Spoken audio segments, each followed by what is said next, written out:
Good evening, everyone. My name is Fuad Qureshi, and I am the chairperson of the Social Impact Club. We're going to start off the night with an acknowledgement of country speech. The AGSM Social Impact Club and the UNSW Business School acknowledges the Bidjigal people as the traditional custodians of the land of the Kensington campus. We acknowledge all Aboriginal and Torres Strait Islander elders, past and present, their communities who have shared and practiced their teachings over thousands of years, including businesses. We recognize Aboriginal and Torres Strait Islander people's ongoing leadership and contributions, including to businesses, education, and industry. Thank you all for being here. Having said that, we're going to start off today by introducing each of our esteemed panel guests, and then give them the opportunity to introduce their own organization. After that, I'm going to ask them 3 questions just to get the ball rolling. And after that, if we have time, which we hopefully will, we're going to open the floor for questions. So our first speaker here is Michelle Adair from Cystic Fibrosis. She's on my extreme right. Michelle is the CEO of Cystic Fibrosis New South Wales and holds a number of board and advisory positions. After an early marketing career, Michelle established a consultancy specializing in corporate strategy and organizational performance. Her blue chip portfolio included global corporates, professional services firms, government, and arts organizations. After 20 years of self-employment, running her own consultancy specializing in strategy and organizational performance, she transitioned to the for-purpose sector. Before her appointment to Cystic Fibrosis New South Wales, Michelle was responsible for the design and implementation of national programs to improve the quality use of medicines and medical tests as head of services for NPS Medicine-Wise, Alzheimer's New South Wales, and national roles at the Smith Family and Mission Australia. Michelle has a master's degree in public advocacy and in management, and is a graduate of the Australian Institute of Company Directors. She holds a number of board positions. Michelle. Would you please introduce your organization and tell us something about that? Thank you.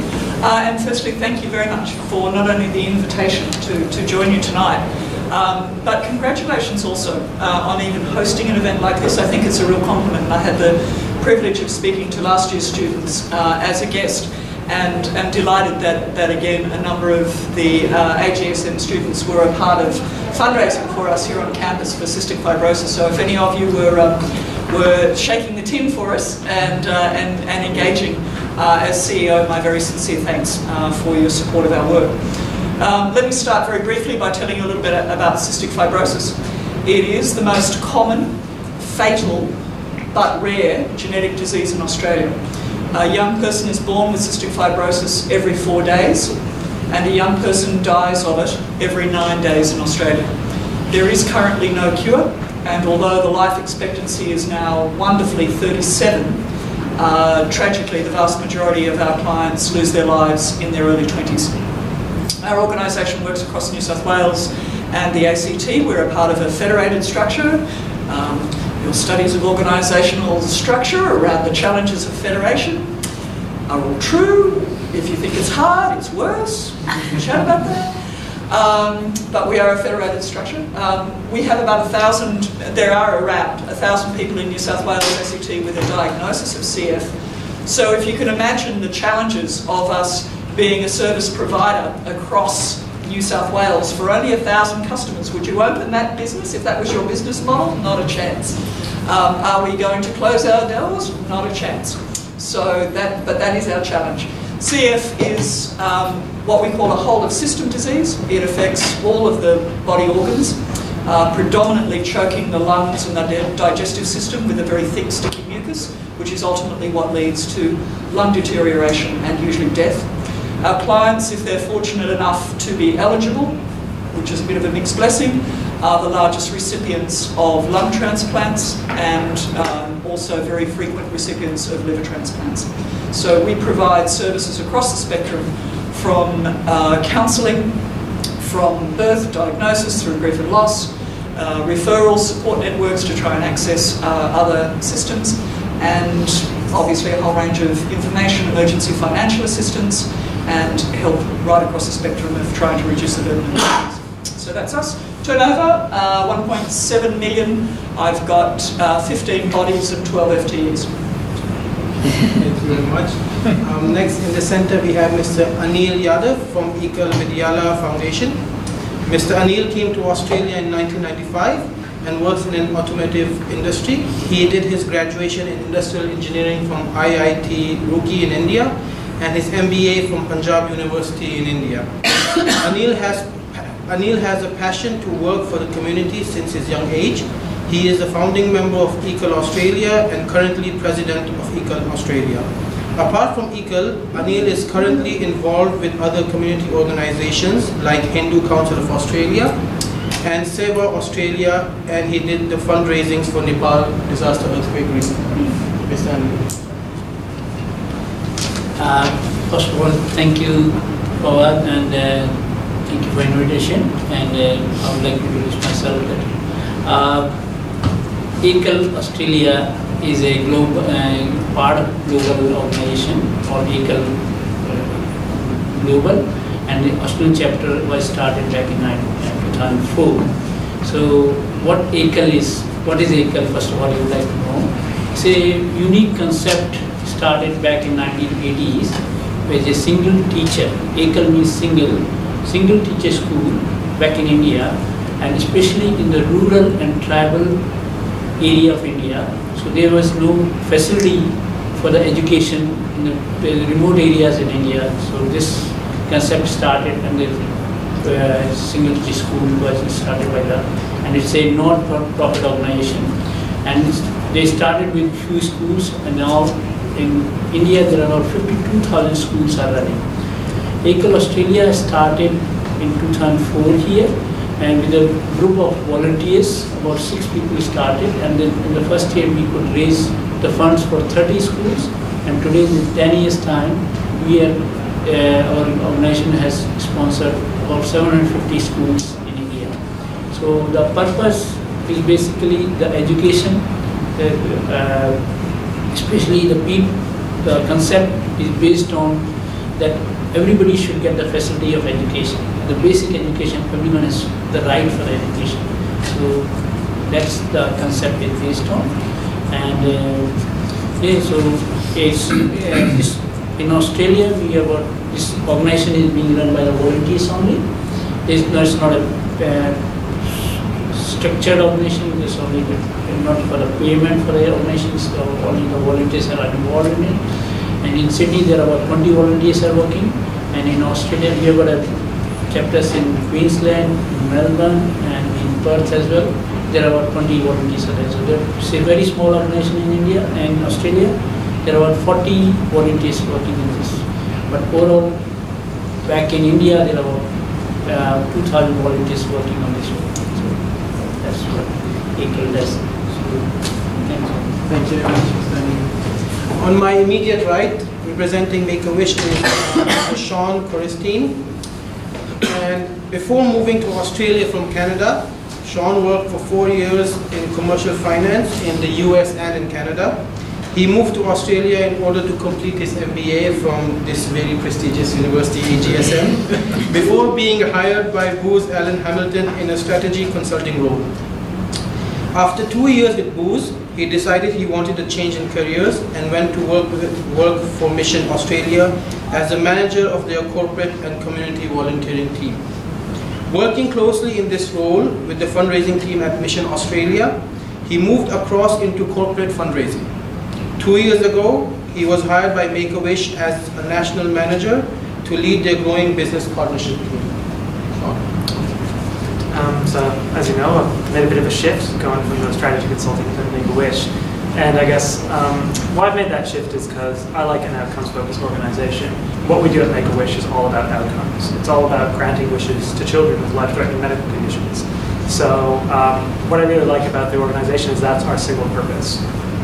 If you're between the ages of 3 and 18 and suffering from a life-threatening medical condition, you are eligible for a wish. There is no other criteria that we require to be eligible for a wish. Now, Make-A-Wish is a relatively young organization. Globally, we're 35 years old. In Australia, we're 30 years old. And we've grown over those 30 years here. We now have about 50, 55 full-time staff in Australia, but 1,200 volunteers. And it's those volunteers that we're very reliant on to actually do the work that we do. Every year we grant just over 500 wishes. This year we're on track to grant about 550.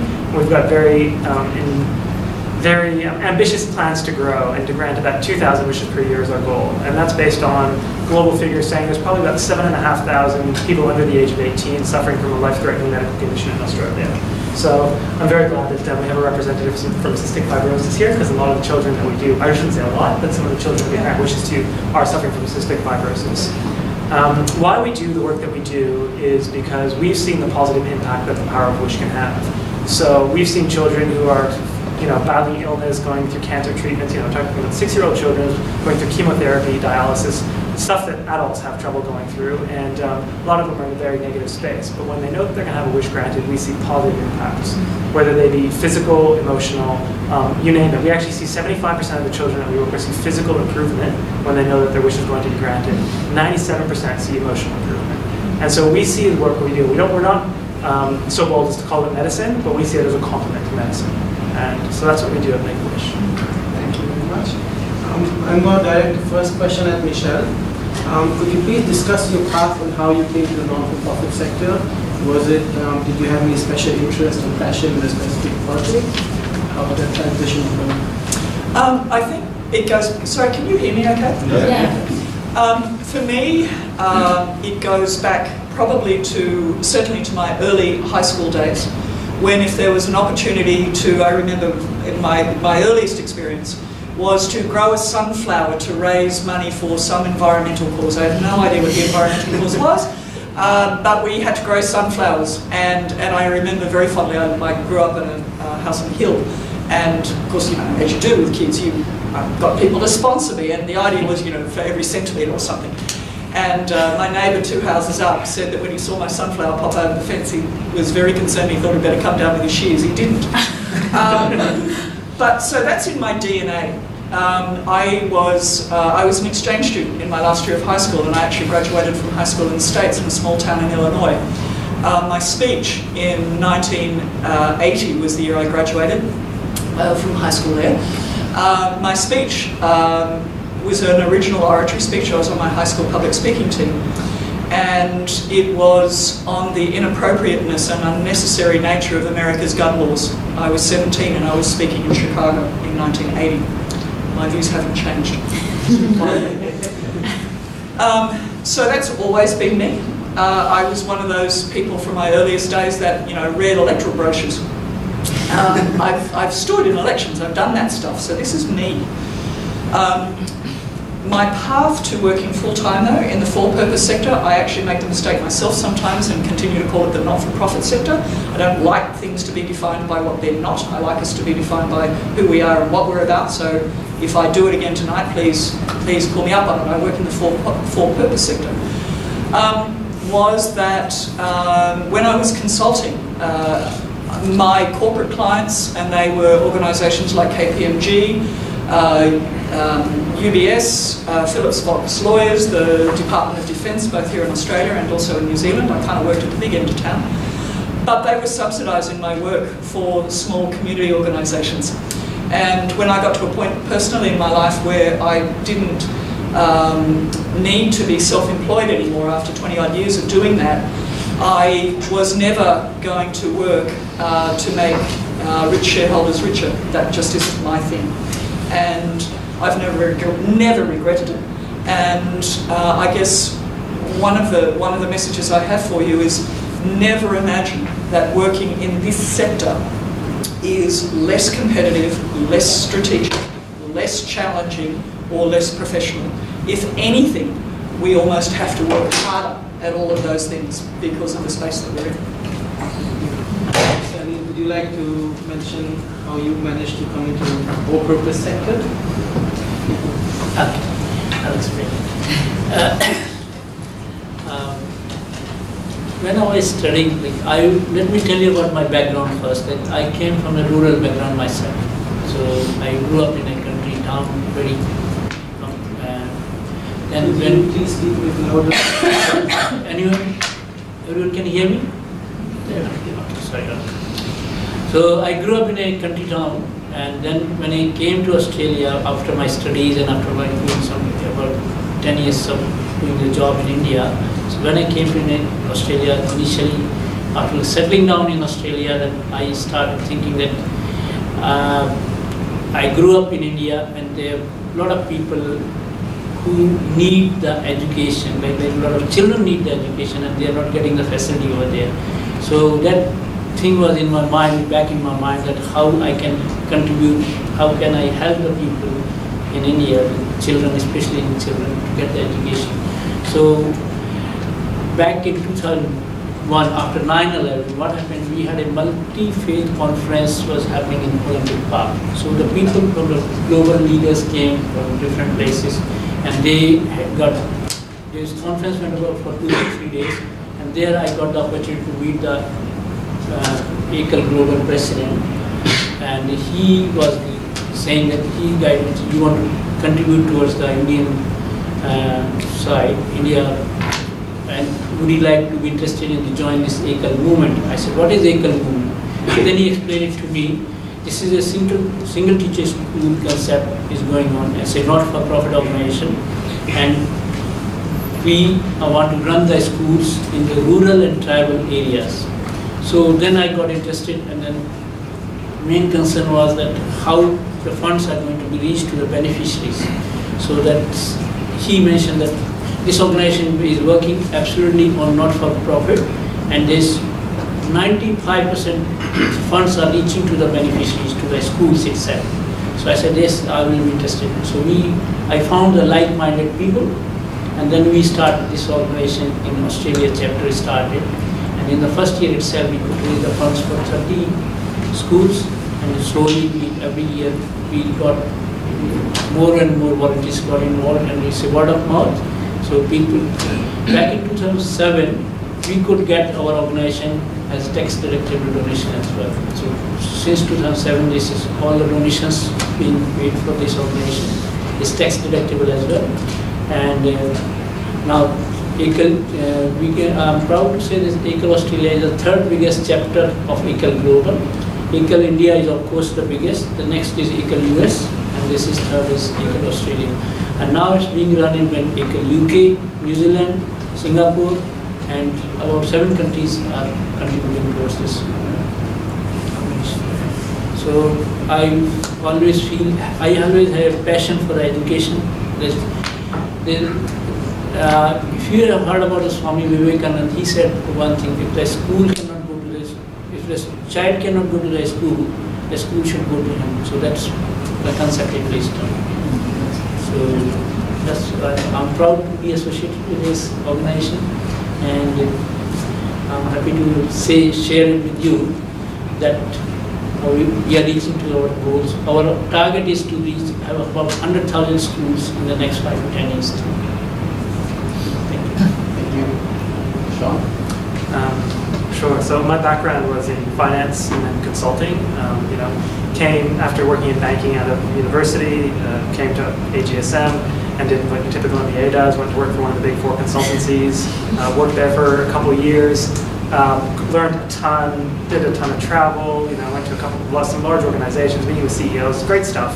Stuff that you dream about during the MBA. And then decided, I'm going to move to one of my clients, AMP. We've done this massive project for them. I'd worked there for 6 months, had great relationships with everybody, gave up my job at Booz Allen, and then the global financial crisis hit. And I hadn't signed a contract, and they rescinded all offers, and so there I was without a job. And I don't know if you guys are aware, but the global financial crisis, finance and consulting weren't doing so well. Those are the areas that I was working in. So all of a sudden I found myself without a job, and nobody was really hiring my specific skill set. But it actually turned out for the best, because what it meant was that I got to take some time off, and I actually did a lot of volunteering during that time. I volunteered for a few different organizations, and I'd actually done a lot of volunteering back in Canada. I'd been a Big Brother, and I'd worked with quite a few organizations, and I thought, well, what do I actually really like doing? Well, I like volunteering. I wonder if there's a way I can get a job in that. And so luckily enough, at Mission Australia, they were hiring. They had a new role. It was the head of their community and corporate volunteering team. And even though I had no experience in there, the woman who was hiring the role, she had worked in banking before, and she kind of saw my background, and she saw my consulting background and said, oh, well, you know, I actually know where this guy's coming from. He's a relatively skilled person. I'll give him a shot. And that was kind of the changing point for me. And I got to move from the financial sector, the consulting sector, to the non-for-profit sector, and I've never really looked back. And so it was just it was a big blessing in that I got to work there in the volunteering sector, and basically finding people who are passionate about giving back, and then putting them to roles where they could give back. And then using the skills that I built in consulting and stuff like that, wanted to kind of transition. There wasn't really anywhere to go from the volunteering team, and so I moved across to fundraising, and I guess that's where I've been since. And then after 4 years with Mission Australia, they had a bit of a hiccup a few years ago, and so they did a bit of downsizing, and it just opened up a path for Mission to Make-A-Wish, which is a smaller organization, but it's single purpose, and is a really, I really like the term you use, a for-purpose organization, because it is a for-purpose organization. And so yeah, I guess that's a bit of my story and how I've come to be. Thanks, man. Next question, I will start off with Mr. Anil. How does the for-purpose sector differ from the corporate world? How do you read my notes? I'm reading my notes here also. So, not-for-profit sector and the corporate sector, they have got some similarities and they have got some differences as well. First of all, the mission of the not-for-profit sector is not for making a profit. While the corporate sector the mission may be the making the profit organization, not the shareholders. So, not-for-profit organization itself is a base. The mission is service to the human being. That's the main objective. That's the main mission. And the resources are different. For the not-for-profit sector, the resources are the human resources itself, the human capital. Be it so, it can come from the volunteers, or it can be from the organized people like me and you. And with the corporate sector, you have the resources as a money, as a resource, as other than that, you have the human resources, and then you have the resources. You have got some products to sell. Here, at the not-for-profit sector, the organization has got, they have to sell the service. They have to serve the community, so that community upliftment, that's the main objective of the not-for-profit sector. How we can improve the quality of the life of the people, that's the main objective.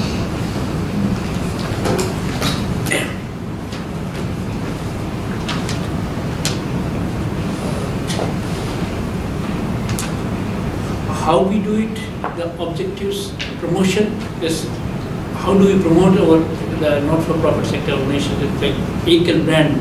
ACL is a brand. It's like, so we have to improve the brand equity. So how we can do it? We can promote through the social media, through the news channels. The same thing corporate sector does it as well. But you can use your skill and intelligence to make the brand itself as a well-known brand. That's what you can do. So, influencing the mass to correlate with the cause. How we can influence the mass, more and more people, so that they can correlate with the cause. Education itself, like we all sitting in this room understand the value of education. So that's the purpose, that if we can give the opportunity for every human being, every child who is get the right to get the education, so that they can grow in their life, they can improve their quality of life as well. So there are some challenges. The challenges from the not-for-profit organizations are there as well. Like there might be different organizations might be involved in the similar sort of activities, and then how you can improve the brand, your own organization as compared to the competition. So these are the challenges we face. Before I ask Sean to answer, just so you know, there's water on the side. Would you like to add to that? Yeah, absolutely. No, I think I definitely agree with all of that, and I think just to kind of to go a little bit further on it, one of the big things, obviously, from the for-purpose sector is that we're an outcome-focused organization. So when you're talking about a corporate, at the end of the day, they look at the dollar, they look at profit. I mean, there's probably some side goals around technology and development and that side of things. But when you look at the shareholders who ultimately are the owners of the corporation and the ultimate stakeholders, they're talking about profit, whether it's dividend or reinvestment for their value that's going up. So that's their main purpose. And although we're focused on value in the for-purpose sector as well, our main focus is outcomes. So when we look at how we've done at the end of the year, yes, we'll look at the number of dollars raised and how we've been able to grow that, but why we look at that figure is because we want to increase the number of wishes that we grant, for, specific to my organization.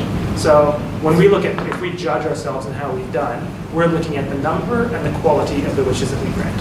And that's the bottom line, that's what it comes down to. So it's that outcome, which is our bottom line as far as it goes. Now, I think one point that's really important on how we're judged ourselves is there's a huge difference there. So when people talk about the for-purpose sector, they don't talk about, there's this bar out there that people are judged by, and it's your cost of fundraising a lot of the time, or your costs associated with it. Everybody says, all the money I give you, I don't want it to go to anybody's salary, I want it to go towards the wishes. Great, great, great concept. I think it's fantastic, and I understand why people like that. But what a lot of people don't then understand is, people are held to a bar, let's say 35% is generally considered good cost of fundraising. But if you're a small organization or a medium-sized organization like Make-A-Wish, we have a much higher cost per person versus, let's say, a Mission Australia or a Salvation Army with huge government contracts, great economies of scale. So all of a sudden you're holding two different types of organizations and you're judging them by this one yardstick when they're completely, completely different. Not only that, if somebody could tell me today, I'll give you $1 million, if I could then take $1 million and run an advertising campaign that would bring in $2 million, I would think that's amazing. I would think that's the best thing. I've just made $1 million, which is going to go to wishes. When I'm then judged on the cost of fundraising, that's a 50% cost of fundraising. That people are going to look at that and say, well, how come you had to spend so much money to get that $2 million? If you looked at any corporate out there who was making a 50% profit margin, you'd say, where can I invest my money? Yeah. But for some reason in the non-for-profit sector, the for-purpose sector, we are held to a different standard. And so that's, I think, one place that really it comes down to. And then that flows on to the effect around every dollar has to go further. So when we have a wish that we're trying to grant, we have to try and call in favors. We have to do whatever we can. We have to try and cut corners anywhere we can to try and make every single one of those dollars go further. And a lot of people in the office are using 10-year-old technology. When if we could upgrade that, we'd probably be more productive. But we can't, because that money has to go towards wishes. And so I'd say that's probably one of the really big areas where things differ as well. So I'll leave it at that. I'm sure I can go into more detail, but I'll pass it on. What great points. Yeah, ditto. I think one of the things that I think is important to understand is the diversity in the sector, and you've already heard the difference in some of the size and the scale. There are over 300,000 organisations that are listed on the ACNC, the Australian Charities and Not-for-Profit Commission website. Over 300,000 in Australia. That's just of charities and of not-for-profit organisations. Not necessarily on those sites, although there are foundations there. But we're talking about Basketball Australia, the Bulldogs football team, right? We're talking about organisations of that size. We are talking about, when I was at Mission Australia, and I'm sure we have lots of similar people in common, I was just actually interviewing one of them for another job. But when I was at Mission Australia, my budget was $70 million, the organisation was turning over $220 million. I now, as I said, have a budget of $1.7 million. There are health organisations, there are sporting organisations, there are environmental organisations, there are animal organisations. So this is a hugely diverse sector. I think that that's important to bear in mind. And yet, as I said before, I actually think that there are many more similarities in the strategic and in the operational context than what there are differences, irrespective.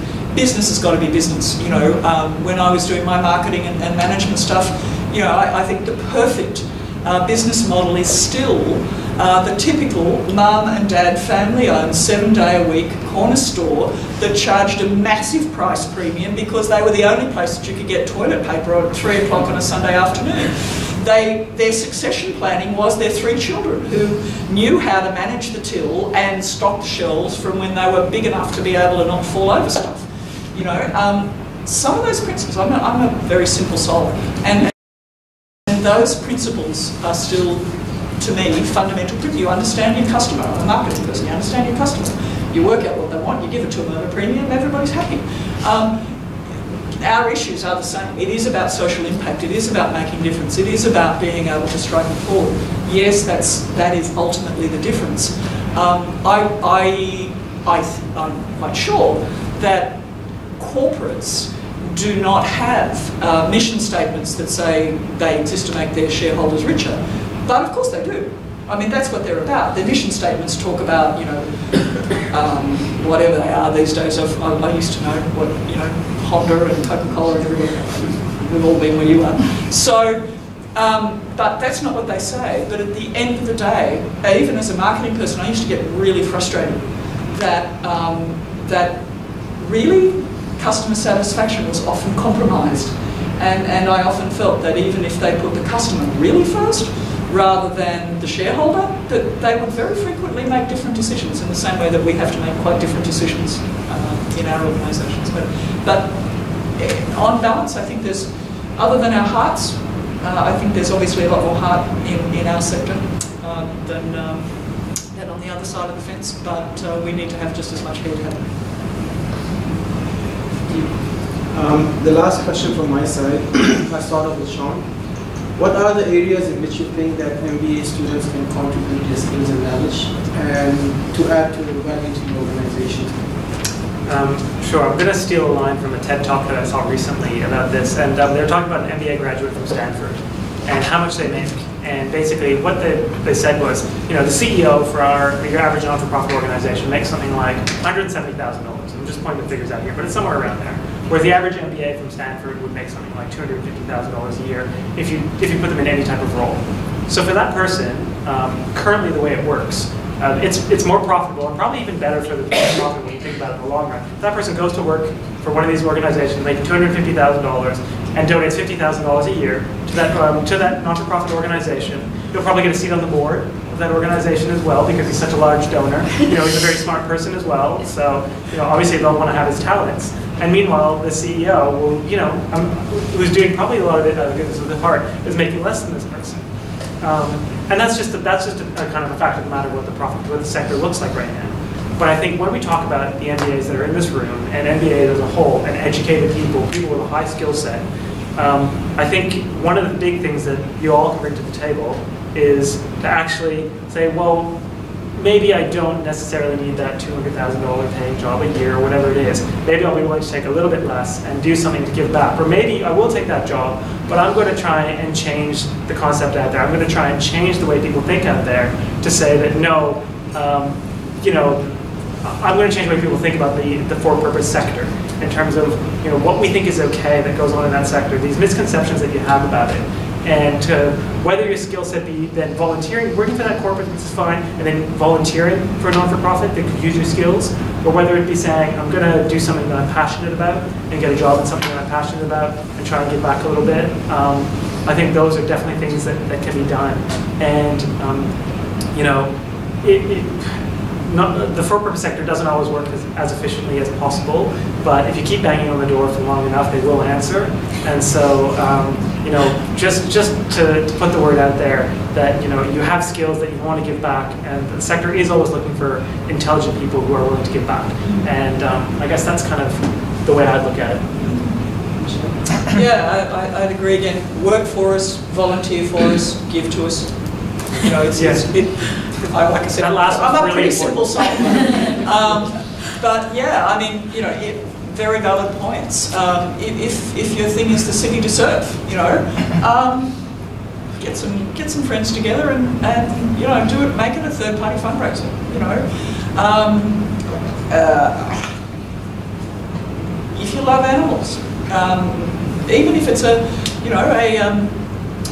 private enterprise local vet, you know, go volunteer a couple of hours to muck out the cages or something, you know, or go to the RSPCA if you prefer to do that. You know, there's any number of opportunities.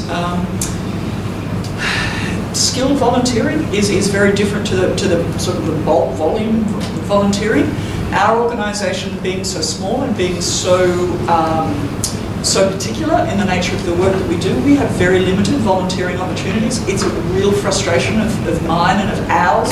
You know, when we have Westpac ring and say we've got 75 people at Wellington, it's like, oh my gosh, I can't fit 75 people in my office. In our organisation's office, I mean my physical office.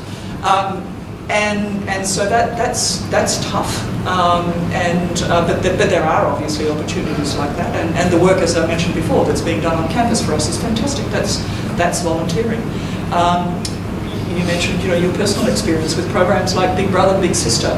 There's some awesome stuff around, and again, right across that spectrum of the sorts of work to be involved in. It is the case that in terms of corporate careers and governance, taking a volunteer role on a board is a very useful thing to have on your CV. I would caution you about making sure that you know what you're getting yourself in for, both legally, financially, and every other which way. But it is a good thing to do. And that can be the local footy club or RSL, or it could be, I guess a more familiar notion of charity or community organisation. They are good things to do. And there's a whole range of things there, but it is important, I think, personally. But this is a personal thing, and this is not to bag for-profit corporates.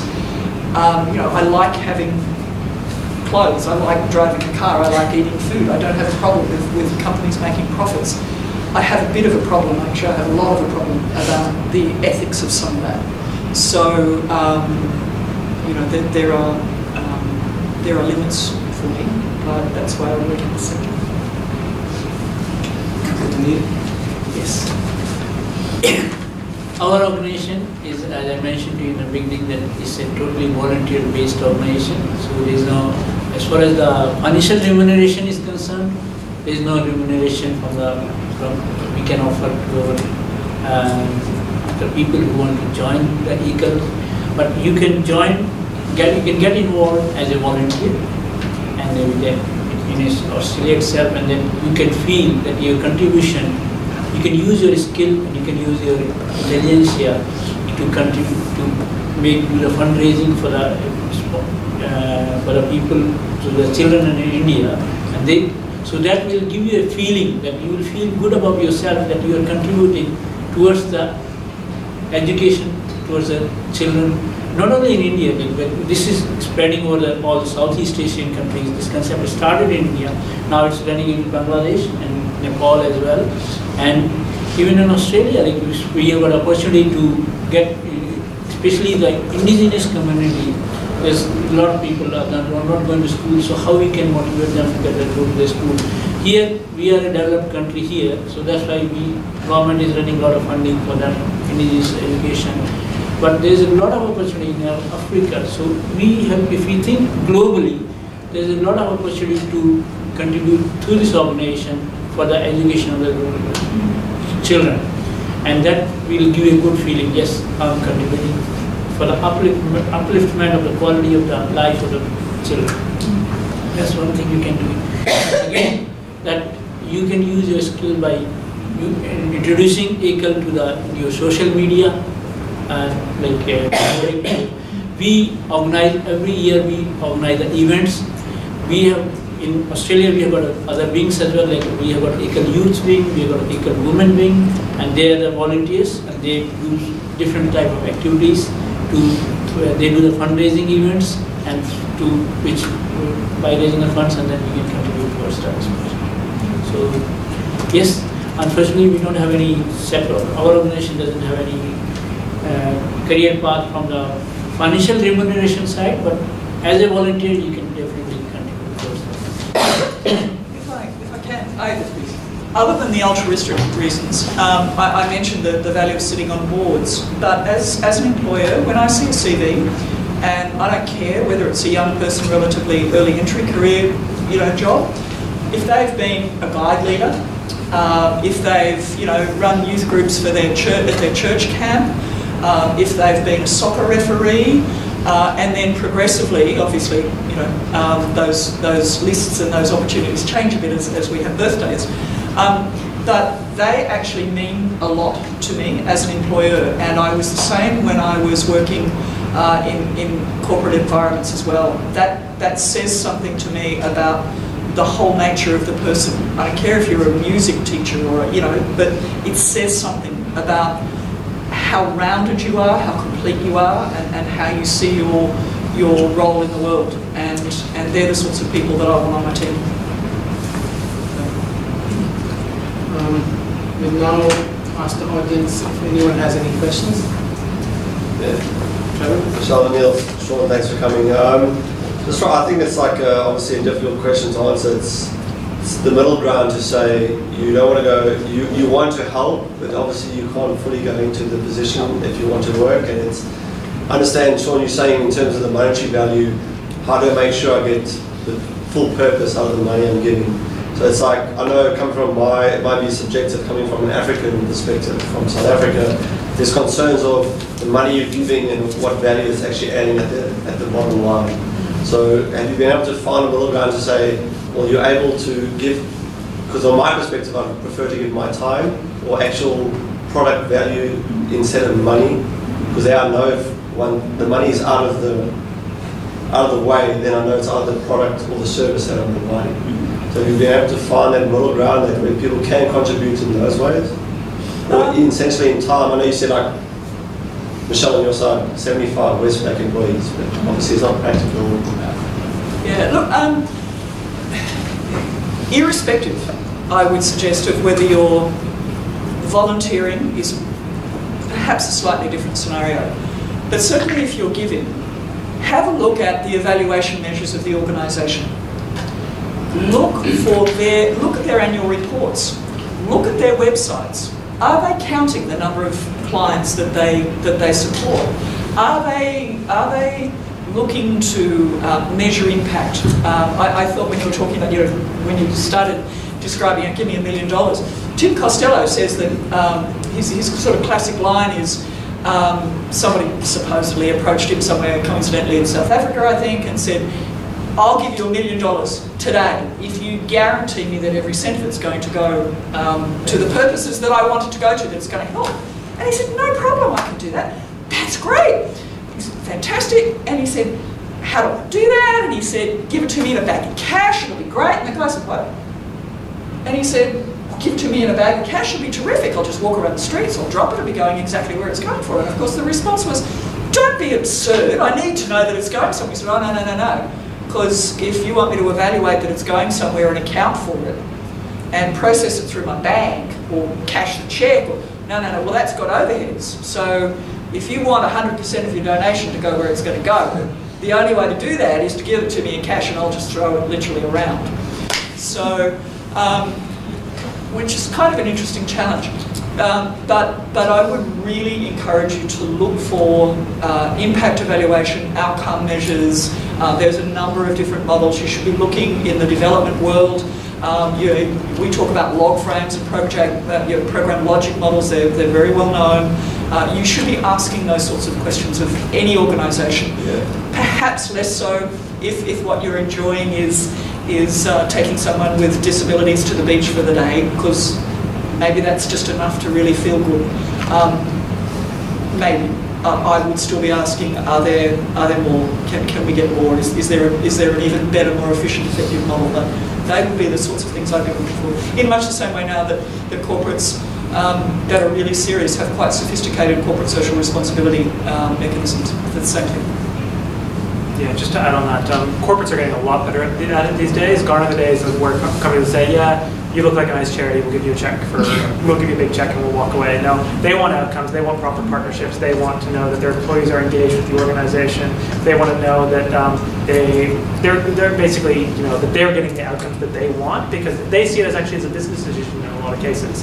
So if you, as an individual, want to look at it that same way and see it as a business decision, so I mean, make that evaluation. Look at the organization. Like Michelle said, look at their books. I mean, charities are open, completely open with their books. At least most of the ones. There's even judgments around, like there's an awards category every year for the transparency of non-for-profit industry, and I think it's KPMG that runs it, if I'm not mistaken. But so all the information's out there. You can take a look at where the money's going.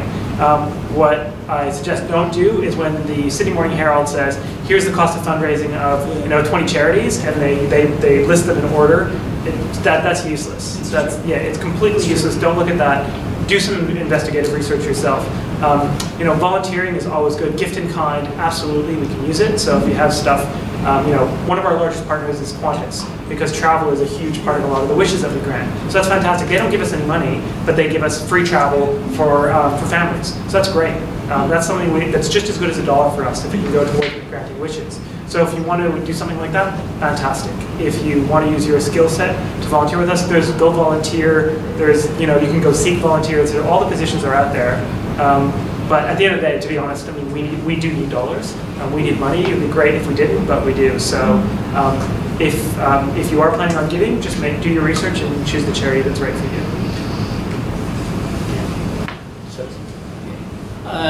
With our organization, how does it work? Like basically, when we contact the people and who are working for the large organizations, so they contact to their employees. For example, I'll give the example of Westpac, Woolworths, and Macquarie Bank. So we got the donations for ACLE, for Single Teacher School. They said we are donating this money for this, and this money is going towards the education for the children in India. So the employers has looked into it and they assessed it, and they had the same thing that whatever the money is there, so most of the money is going towards there's no overheads. ACLE is working with almost ACLE Australia is working as 0 overheads. So that money is going to the corporations, the corporate sector has ahead as well, and they have contributed equal 50, same contribution, whatever their employees has contributed, they have contributed same 50%. So these things is working. So that's how the corporate sector helped us as well. They found out that yes, this charity is they don't have any overheads and the money is going towards the right to the beneficiary. So that's so same way we can use this as an opportunity to assist sponsor.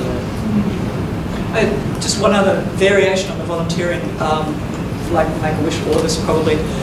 Pro bono projects are fantastically important to us. Just in the last 12 or 18 months, because of my relationship previously with KPMG, that helped. We got probably $70,000 worth of pro bono for the first time evaluation of our services. We've just signed a partnership with Tata, the Tata Group, huge global organisation at TCS Consulting, are building an app for us. We're one of 6 successful organisations. By their own numbers, they're saying that those 6 projects are worth over $1 million. So our slice of that is going to be pretty significant. Those sorts of things. So when you're running your corporates and you're banking big salaries, create corporate pro bono opportunities as well. Stick your hand up to do a secondment if there's an opportunity to do something like that. They're just great experiences. And one thing I know that we did it with Booz, and I think most of the big consultancies have it now, is they'll have the opportunity for people if they're passionate about an organization to do like a project for that organization. When I was at Mission, we had a group of BCG come in and do a project around in the fundraising / volunteering space, and that was great. So totally echo what Michelle's saying. Any other questions?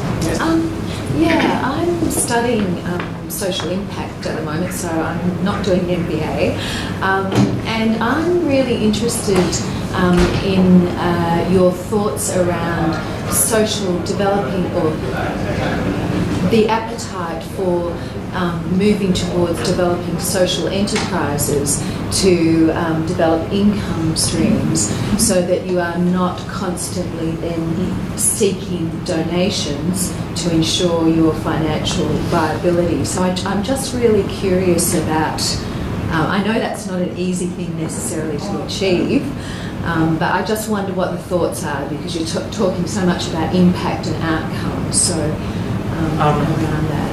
just to take, I guess, two different perspectives on it. When I was at Mission Australia, we had quite a few social enterprises. Yeah. So different relative levels of success in terms of their profitability. Yeah. But one of them in particular was based out of Wollongong, and the idea was they now basically do all the mattress recycling for New South Wales. They take those and they recycle every piece of that mattress. It's fully volunteer run organization called Big Heart, through their Big Heart organization. And that's a fantastic program. It's a profitable organization. They have the contracts with all the city councils. They recycle those mattresses, and they actually then turn the pieces into punching bags. And then like the fluff turns into punching bags. The springs get recycled as metal, and the wood goes into recycling as well. So it's a great social enterprise, which is fantastic, and it uses their assets as a large employer of, let's say, the relatively hard to employ people who are socially disadvantaged. So great organization. Mission Australia can do something like that. At Make-A-Wish, we grant wishes to children. I would love to think of a way that we could turn that into social enterprise. And we have to a certain degree, and then we have a program called the Wish Challenge, where we get corporates to come in and use their skill sets to design wishes and charge them to do that. So that's kind of one way that we can do it. It's not exactly social enterprise, but it's very difficult for us. We're an organization of 50 people to create a full social enterprise and run that as a business when our purpose is focused on granting wishes. It would kind of be outside of our normal skill set. Yeah, I actually think it's the future, unequivocally. We're actively looking at it. My experience is I was on the financing board of the YWCA, who own hotels, 3 hotels now here in Sydney. They are very much for-profit, commercially viable. There is an attachment there to their mission because they were about providing affordable accommodation originally for women and girls when they came to the city. Good, strong alignment. When I was with the Smith family has a very large clothing, rag recycling business that contributed $2 million when I was there some years ago, profit straight to the bottom line. So slightly dislocated from the mission, which is at the Smith family about kids and education as a way of changing lives. But nevertheless, a hugely full-on, big industrial manufacturing business. They would not only produce rags, but they produce the ranges of sponges, like washing up sponges, rags that you buy in supermarkets today, the carpet underlay, the soundproofing that goes in cars that were manufactured in Australia. So, big industrial stuff. At cystic fibrosis right now, we had to get, and that's always precarious, but we had to get our balance sheet to a size that we've actually got some asset we could actually invest, and we are very actively looking at investing right now in a social enterprise, in a for-profit business. My preference, what my recommendation to the board is that it needs to align, I think, with our business. For us in cystic fibrosis, one of the things that we know clinically is hugely important is salt air and salt water. So I'm open. If you know somebody that wants to sell shares in a wetsuit business, a surfing school, a windsurfing program, sailmaker, that's the sort of stuff that I wanted us to get into. So yeah, it is, in my view, unequivocally the future, unequivocally. But with that, of course, comes huge risk. Yeah. Again, I agree. There are a different lot of skill sets, but again, there are no shortage of people with our sort of backgrounds that are coming from commercial corporate backgrounds that can do that, or you get the talent on your board. I mean, one of the other things we're looking at is our clients and a lot of others also need a lot of equipment, and there are a couple.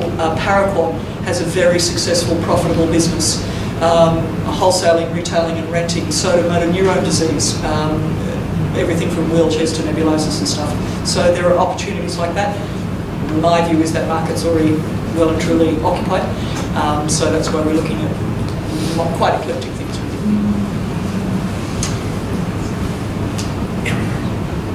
The social impact on this ACL movement, or we call it movement, especially in the rural and tribal areas, where the schools have been developed, where the schools have been installed. So they have done, the studies have been done, and they have found that in the villages where the schools are running, these ACL schools are running, the quality of the life of the not only the children, their parents' life has improved as well, and their in terms of hygiene, health, and their economically also they have improved because they have learned the way of doing the different way of agriculture. So they have improved the. So overall, social impact of these vehicle schools has really substantial impact on the area wherever the schools are running. So this is, and it is a big thing because education, again coming to that part, education is playing a very important role. So people live better lifestyle over there. Actually, one thing that made me think of, and it kind of ties into social enterprise as well, is social impact bonds, which is, I'm not sure if everybody's aware, but basically they're bonds that pay based on outcomes. And so a good example is Westpac was trialing some with Mission Australia around justice outcomes. So offenders have a higher percentage to reoffend when they come out. So this program works with people who have just come out of the social justice system, and if their rate of reoffense comes down, that's actually a savings to the government because they don't get reincarcerated, and so then Mission Australia gets paid based on those that difference. So basically, it's profitable to Mission Australia and it's profitable to the government, and so that's a way that I think it probably opens up the market into a lot more avenues because you're using the investing realm to make that happen. But again, it requires a special skill set. But I think that there's definitely a huge amount of growth in that area as well. You've just reminded me too. The bonds I think are quite secure, and I think they'll grow, and I think that's a very real, exciting growth area. The sorts of social enterprises that I just talked about are actually a threat because of likely changes in the tax law. So at the moment, organisations like Y, for example, because they're a charity, the businesses operate as a branch of the charity, wholly owned. They have the same tax breaks and benefits as the rest of us do in the charity space, but there's significant threat to that from changes to the tax law. I, again, from a policy perspective, think that that's entirely counterproductive. So that's something to watch. We are short on time, so one last question from Abhishek. My question is directed to Mr. Anil. Coming from India, I realize some of the problems. I must commend your organization on achieving 95% efficiency when the government manages 10 to 15%. My sister works in NRLM, National Rural Livelihood Mission, and one of the most major problems that they face is motivational lack. Because although they give up huge salaries in corporate, they are not getting the kind of work they want to. So I guess my question to you is that you have a no salary system. So how do you maintain a system where you can hire young professionals who can have the vision in alignment with yours to take the organization forward, understand your strategy and mission, and without strategy continue to attract them, especially in developing countries? Then how does the system is working? Like for example, in India, not all the volunteers are there. Like the people at the grassroots level, at the regional level and zone level, they are employees. They are employees. They are working out there. So the people who are managing the organization at the leadership level, they are all volunteers. But employees are there, and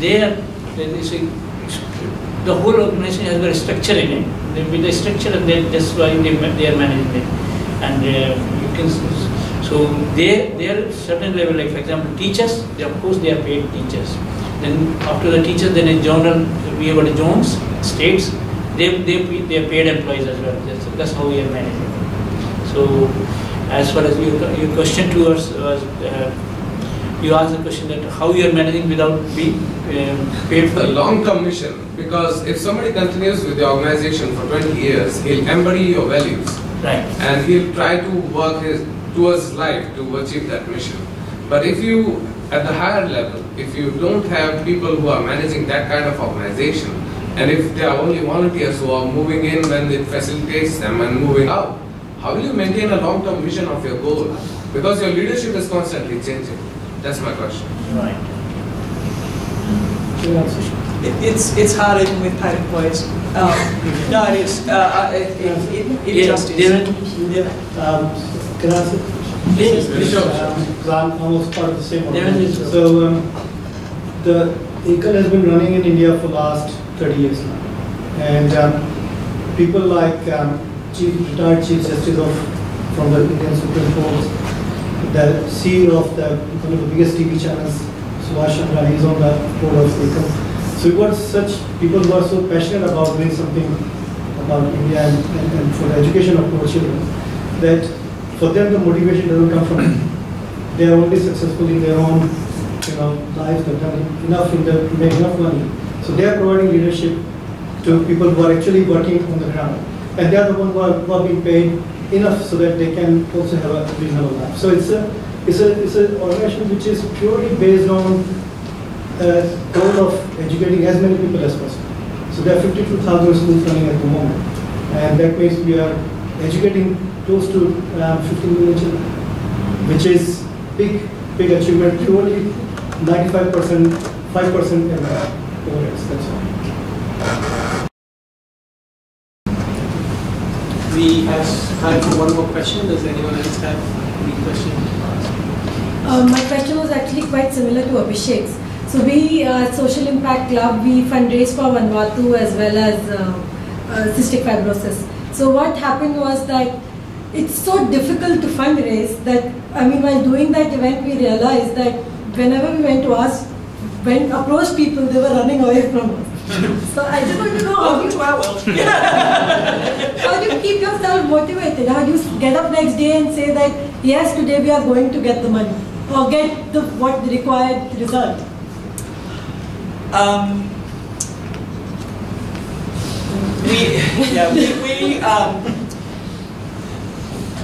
I'm surrounded. Part of what I do, I have a CEO Facebook page. And if you'd ever told me that I'd be on Facebook at work, let alone as a CEO, I'd have said you're insane. I now spend time on Facebook as a CEO every day of the week. That is a constant source of motivation and of inspiration and of encouragement and of reward to me personally. When I have, as I have just in the last week, got a personal message from a mum who told me that her little girl, Ellie, who's 9 years old with cystic fibrosis, her dance team has just won the state championships for this type of dance. And she wanted to tell me that. Apparently, I've been nominated for something because a young woman who desperately needed access to a drug that the pharmaceutical company was wanting to charge the Australian government $330,000 per person per year indefinitely for. We were able to advocate and get that listed on the PBS. Thank God we live in a country that actually has a thing called the PBS. And she'd given up on life. Her lung function was below 30%. She couldn't be listed for lung transplant. She probably had less than 18 months to live. Through Facebook, she contacted me and was encouraged to contact me to see if I could help get her access to the drug.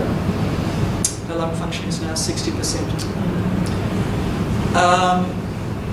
My events manager, Stephen, we had our ball a couple of weeks ago. The ticket sales were a disaster.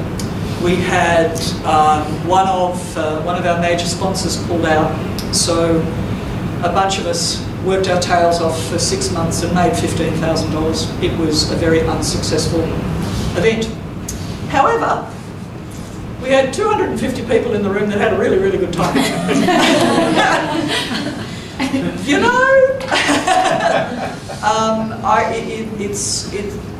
For me, it is an absolute personal and professional privilege to go to work every day, and on the days when I'm not at work, I'm still thinking about it. Yeah, I never came home when I was working in, I was interesting project, great projects at Booz Allen, or when I was working in finance or whatever it was. I never came home and had these amazing stories to tell. Yeah. Now when we've got a really good brand and comms team at telling the stories when we grant wishes. Now, there's not a day where I don't go home and I like pull out my phone and put it on and say, hey Nikki, my wife, you know, look at this story. Yeah. And most of them will put her in tears. Yeah. But they're uplifting and it's great and it's just amazing. Yeah. And the fact that, you know, yeah, I know it's not me who's going out there and organizing it and doing it. My job is to, you know, tap Westpac on the shoulder and ask them for money, which is not that glorious. But the fact that I can do that, and you know, some of the times Westpac says yes, or some of the times Qantas says sure, that means that video gets made 6 months later because we have the money in the bank to do that. Yep. And you know, we get to see Olivia go and join the Sydney Opera, the Sydney Ballet, and be a dancer with the Sydney Ballet for a day because her wish was to be a ballerina. Yeah. You know, that, sorry, can't beat it. One of our CF kids you took to the World Cup. Yeah. How awesome is that? It's great. That was the one in Brazil? Yeah. Do we know it? It's terrific. Was it me? Yeah. Kaylin. Yeah. Kaylin's wish. Yeah. I remember. I was there. I knew you would. I knew you would. As soon as you said, I know. Yeah. So, raising the funds is a big challenge for any non-profit organization. And then when we go for it, we obviously, the volunteers who are there, they have got a passion for it. And then what are you trying to do? You're trying to find out the like-minded people and to understand, to selling the concept, to selling service as well. Like when you are going to the people, that this is what we are doing, this is what will happen when your contribution will go towards the education of the children. That's how you, so people, and of course this is a challenge of life that people always see, some people get convinced, some people don't get convinced, and we get a lot of people that know what to do. But once you are able to sell the concept and then they get assurance, they have to get the assurance that money, whatever the money, their contribution is going towards the right direction, towards the right place.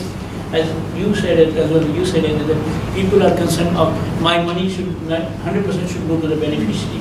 But at the same time, that yes, if you can tell them that this organization is using the bare minimum as overheads and most of the money is going towards the beneficiary, then people feel this. You start building up the rapport of the organization itself.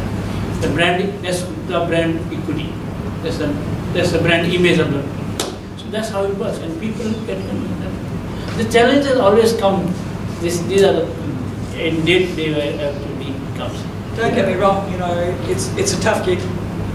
it's a tough gig, and it's not just the fundraising bit that's tough, because that really is too. But in our case, like even if you compare, and your brand is lesser known, I'm sure, outside of perhaps the Indian community, but I bet most of you had heard about Make-A-Wish. Probably not many of you necessarily had heard about cystic fibrosis. Okay. We're a rare disease, you know, so we've got it's even tougher for us. Yeah. And yet there is an expectation appropriately that we're visible, we're accountable, we've got, you know, sophisticated databases and CRMs and, you know, all that other sort of stuff, and it's a tough gig. But yeah, as bad as it sounds, you know, one of the things I've noticed, Make-A-Wish is a very sexy charity. You get to grant wishes to sick kids. You know, so honestly, compared to when I used to work in doing the same thing in Mission Australia, it's much easier. That still doesn't make it easy, but it is much easier because everybody's happy to say, I'm happy to put my dollars towards making a sick child's wish come true. But a lot of that just comes down to the branding and marketing behind it. But you know, to touch on what my colleagues were saying, a lot of it comes down to educating people and getting people engaged. If somebody looks at what we do and says, you know what, no, I think my money's better going to, you know, help homelessness or help the environment or something else, honestly, that's fine by me. You know, you hear a lot about co-opetition, that kind of thing. In the charity space, I completely agree with that. If we lose out and another charity wins that money, honestly, as long as one of the charities is getting it, I'm okay with it. Obviously, my job is to try and get it for my charity, but if it's going to the non-for-profit space, I'm happy. I don't particularly care. It's not a loss if it doesn't come to me. So whatever charity you're engaged with, whatever you believe in, support that charity. And similar goes to when you're trying to organize fundraising. If let's say you're doing City to Surf as a team, you're saying we're raising money for guide dogs, you know, fantastic. The people who believe in guide dogs hopefully will support you. People who think, no, I'm not into, you know, seeing guide dogs, then hopefully they'll support somebody else. And if I can, I'd encourage you, 1 or 2 charities and give generously to a smaller number rather than 20 bucks. I mean, yeah, we will give $5, 20 bucks here, then, you know, occasionally. But give something as substantial as you can to one or two charities and try to do it for a sustained period of time. You know, regular giving is probably the most important income stream across the board. And from a financial management perspective, because what that allows us to do is budget. We know that every month we've got that much as planned regular giving. It's hugely important. So, you know, like seriously, I'd rather get $50 a month from you than a big check at Christmas. It's kind of better that way for us. So you can manage your giving in a very proactive way.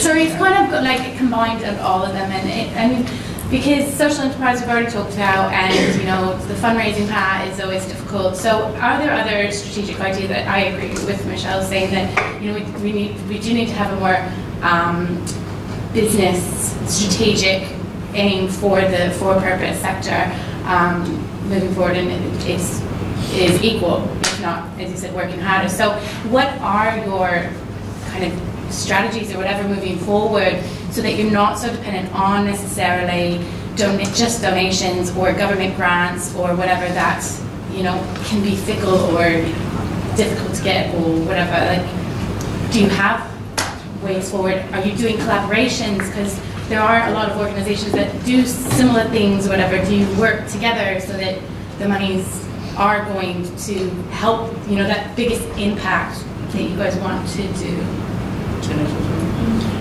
What we do, we organize the events every year, and that way we do the fundraising events, and through that way is one of the, we invite some celebrity, and then we celebrities there. First we sell the idea or concept to the celebrity. So celebrity is happy to assist us, help us. Right? He will do the activity, some fundraising event without charging us. Right? For example, like last year we did our 10th year of event, and Bradley was there to help us. So some sort of things, these things help, and we on that night itself we raised about funds for 31 schools. So that these things we do, the sort of activities can be done. So similarly, our fundraising strategy, because we can't not fundraise, our fundraising strategy is twofold. It's to grow community fundraising events, so that somebody will just, you know, have a morning tea, or they'll run up a mountain or do something themselves. That's low risk for us because multiple events. That's fine. Some of them raise, you know, a reasonable amount of money, more than our ball did. So that's community fundraising and third-party fundraising. So we've got a gold partnership in the City to Serve, you know, the cycle rides, those sorts of things, where there's big events because we simply cannot stage big events. And we won't be having a ball. I nearly cancelled them a couple of years ago. We won't do that again. We might have a dinner dance or something, but we won't have a ball as such. That's the first one. One of our strategic priorities is to develop a commercial for-profit venture. So we will do that. I'd like to think that we'll know what we're going to invest in within the next 12 to 18 months, that we'll actually really finalise that. We've got to be very careful on that one. We can't afford for that to fall over.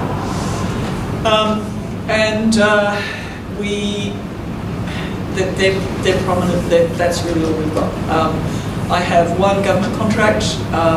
The date on that is June of next year. I don't expect it to be.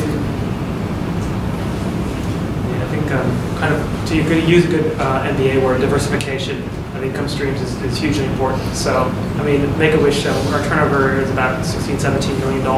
That comes from 4 major different streams. So we've got business partnerships, we've got regular giving, we've got individual giving, and we've got community fundraising events. And that way we know that we're not overly reliant on any one area, and we look to grow in those different areas. And within each of those income streams, we then have sub-projects or sub-products in each of them. So we know, like, let's say the business partnerships team, that we've got workplace giving. That's a huge area of growth that we'd like to see income go in.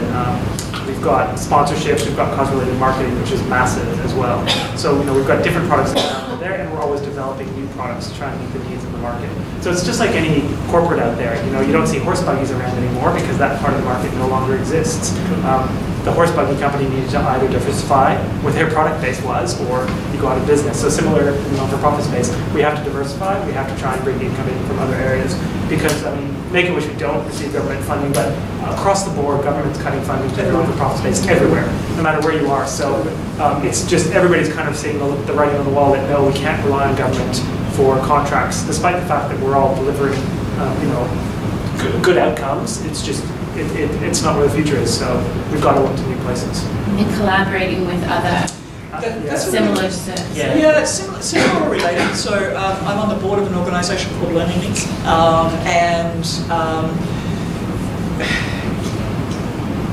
Learning Links supports kids with learning difficulties and learning disabilities.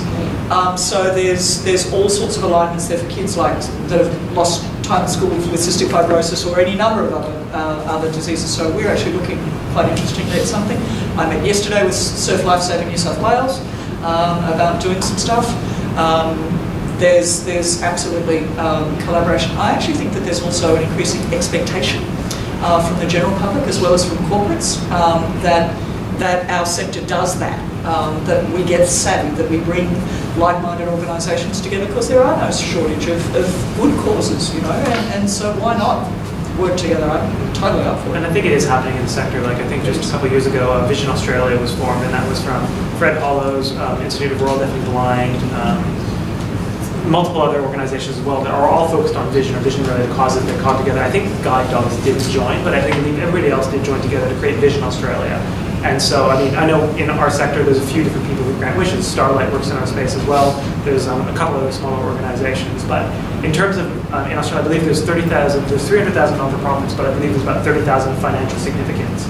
So, I mean, not all of those are looking for dollars or so on and so forth, but there is a lot of people in this space. And there is no, as you said, there's no lack of good causes out there. So I think that is going to continue. The trend is going to continue just because they're going to have to save on infrastructure. And we've seen consolidation. We saw it first, in my opinion, we saw it first in the aged care sector. I'm sorry, in the employment sector, when the CES went.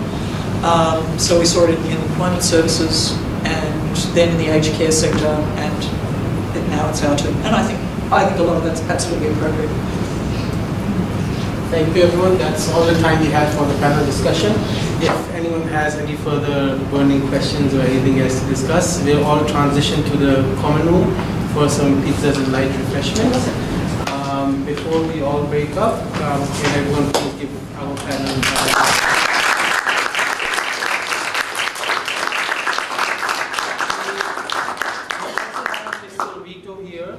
from Cure Cancer Foundation, who would want a couple of minutes to just give his 2-minute elevator pitch, as he has said. I don't want to steal your thunder. I really appreciate being here tonight and hearing firsthand the fantastic work you're doing.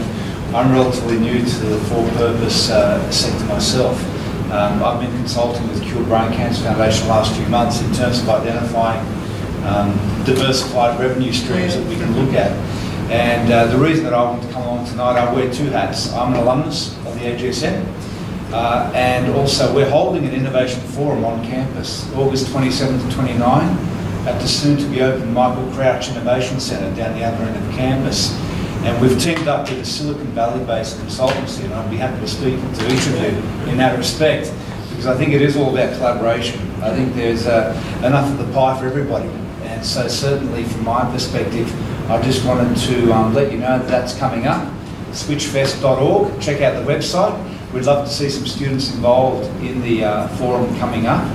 And likewise, I'm happy to engage with my sisters and brothers in terms of how we can collaborate in that respect. Yeah. Thank you very much, everyone.